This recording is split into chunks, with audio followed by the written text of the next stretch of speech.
So magandang umaga po sa ating lahat at lalo na sa mga tagapagsubaybay sa ating mga video at sa aking mga viewers, sa aking mga subscribers at lalo na sa aking mga bashers at magandang umaga po sa ating lahat.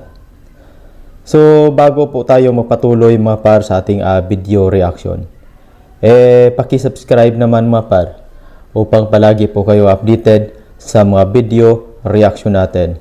So kahapon mga par, si Vice President Sara Duterte ay hindi sumipot, hindi pumunta kahapon sa House Committee on Justice upang harapin ang kanyang impeachment complaint na hinahain ng mga congressman. Dahil dyan mga par, sobrang galit sa mga congressman, yung mga congressman na mga buaya. Alam natin mga par, yung sariling interest lang ang gusto ng mga congressman kasi mga par, takot na takot sila na si Sara Duterte kapag hindi ma-impeach ay maging presidente sa 2028. Kasi mga par, yung mga congressman ay may kasalanan po sila dahil siguro mga par, nakatanggap sila lahat ng mga kickbacks galing sa flood control project. Mas inuuna pa nila mga par yung impeachment ni Sara, yung paghahabol ni Sara kaysa krisis ngayon dahil sobra ng taas ng presyo ng bilihin ngayon.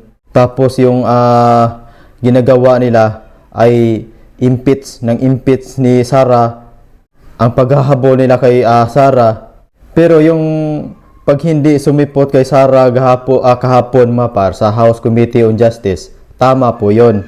Kasi ilang beses na pinapatawag nila si Sara Duterte noon pa sa Quadcom, pinapatawag nila si Sara at pinapaupo lang, walang pagtatanong. Kung meron mang pagtatanong, konti lang. Pag sasagutin ni Sara mga par, kapag ang mga congressman ay sumablay sa mga sagot ni Sara Duterte, kitang-kita natin mga par na biglang suspindihin nila ang sesyon sa hearing.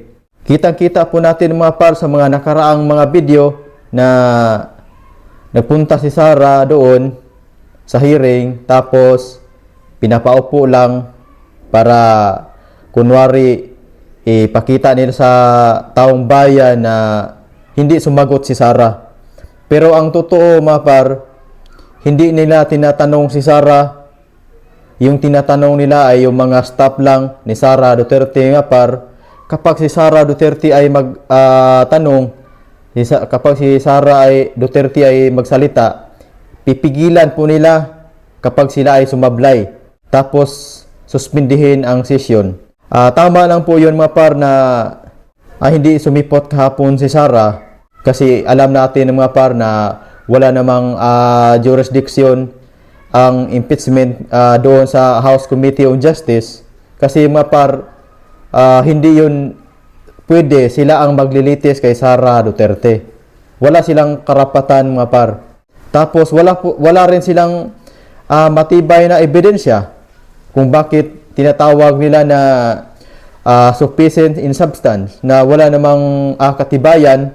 At lalo na mga par na sinasabi ng COA na walang korupsyon na nagawa ang Office of the Vice President kasi mga par, hindi sila makinig sa COA dahil alam natin mga par, yung mga congressman ay pansariling interest lamang yung gusto nila. Kasi mga par, gusto nila ma-impeach si Sara kasi takot sila mga par na si Sara Duterte maging presidente. Kapag maging presidente si Sara Duterte mga par, alam natin na hindi nila maareglo, hindi nila pwedeng mapagpautusan si Sara Duterte mga par kasi alam nila na makukulong po sila mga par dahil sa pagnanakaw nila sa pera ng taong bayan. Yun po ang totoo mga par. Kitang-kita naman natin sa mga nakaraang video sa mga nakaraan pang mga hearing nila doon sa Quadcom na pinapaupo lang si Sara Duterte doon. Walang pagtatanong. Minsan may pagtatanong mga par, pero konti lang. Pero kapag sumablay sila sa sagot ni Sara Duterte, biglang suspindihin nila ang sesyon. Tama po ba yung ginagawa nila? Kahit paulit-ulitin po yung panoorin mga par, yung mga nakaraang video, tingnan nyo mga par, walang pagtatanong kay Sara. Kapag si Sara ay magsalita, pipigilan po nila. Para kunwari, ipakita nila sa taong bayan na si Sara ay hindi sumagot. Yun po ang totoo mga par. Kaya takot sila, Sara Duterte, maging presidente, takot sila na babalikan sila kay Sara. Atat na atat po sila sa impeachment ni Sara. Kahit ngayon may sobrang krisis ngayon, sobra ng taas ng bilihin ngayon, mas inuuna pa nila ang impeachment. Yun po ang kapulpulan ng mga congressman natin ngayon. So hanggang dito na lang tayo mga par at magandang umaga po sa ating lahat.